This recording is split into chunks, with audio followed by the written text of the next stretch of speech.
Hi, I hope everybody's doing okay. It's been quite a bit of time between our last video update, but I wanted to give everybody an opportunity to hear about what God's been doing here recently regarding our church planting endeavors. Um, my first trip up to Chilliwack I took by myself, but last week during spring break, my wife and I got to travel up to Chilliwack together. Um, we had a really great opportunity to stay in the area of the city that we feel called to plant our home and in turn our church. And with that, we took the opportunity to schedule an Airbnb on Fairfield Island with the intent that we were going to get up, prayer walk the area, try and talk to people as it's a pretty active community, and um, we were just going to try and see some of the needs of the city, talk to the locals. Then we also had some opportunities set up to talk to local pastors.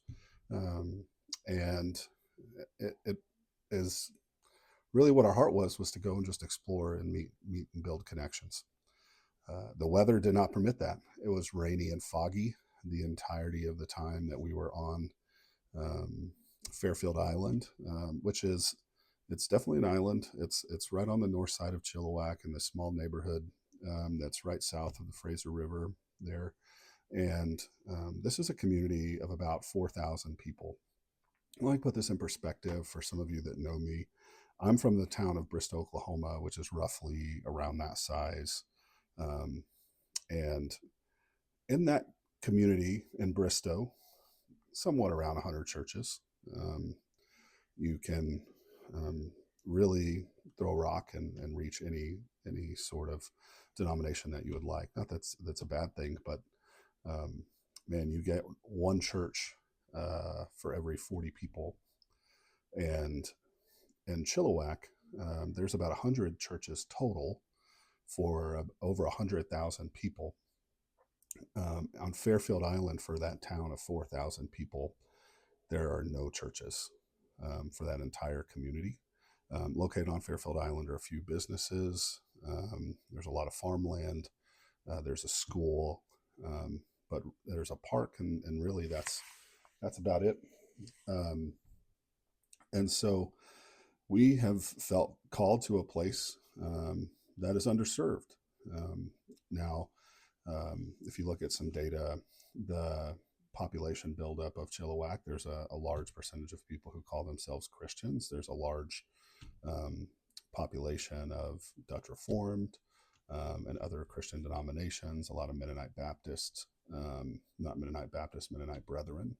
The joke around there is that they're mostly Baptist, and so when we're up there with Send, they make that joke, and it's nice to know that there are like-minded people who are doing the work of the Lord there. But this is a place that reflects the scripture. The harvest is plentiful, but the workers are few. Um, and yeah, we just had an amazing time getting to explore, even though it was a little bit disappointing in regards to our desire to get out and walk and meet people. God did so many other things on this past trip that revealed to us, and even post trip that I'm excited to share with you here in a moment. One of the cool things that happened um, this week is when we were at our Airbnb, and since we had to find creative ways to talk to new people, Holly had the great idea of reaching out to the owner of our Airbnb and requesting just some time to talk with him about what it's like living in this area. The owner of the Airbnb was really gracious. He said, "Yeah, I'll talk to you." He offered a phone call, but even you know, more impressive is that he asked us to come to his home, and so we jumped at that opportunity. We drove to the next driveway over, arrived at the castle that was on the lot, and when we say castle, it was built as the castle there in Chilliwack. And I'll try and probably post a link to another video that will kind of give you an experience. But he just gave us a tour of his home.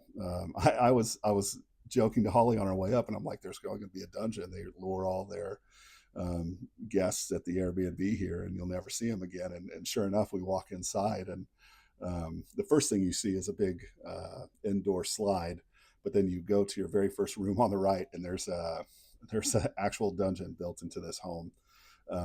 But it comes from the mind of this just wonderful, gracious man who opened his home to us, and you see his creativity right from the start in every detail of this home. Um, and it was just a wonderful experience. And so we get through the home, we go and we see his office, and it has a hobbit door and has a portrait of a sun made completely out of pennies. And then you go and you see this office, and it looks like an eagle's nest in a ship. And then there's all these nautical themed things in there. There's a hand carved um, jacket with a pipe in the pocket. And then my wife and I start noticing there's these religious symbols all throughout the home, a crucifix, the Lord's Prayer, a Bible, um, and and we get through the rest of the home, which is just immaculately built. I can't even really put it to words. I think the video I'll link to will help you understand it. But we get into their kitchen, and we kind of slow down the tour and start talking to them about what it's like living in this area, what they do for schooling for their 10-year-old child, make some jokes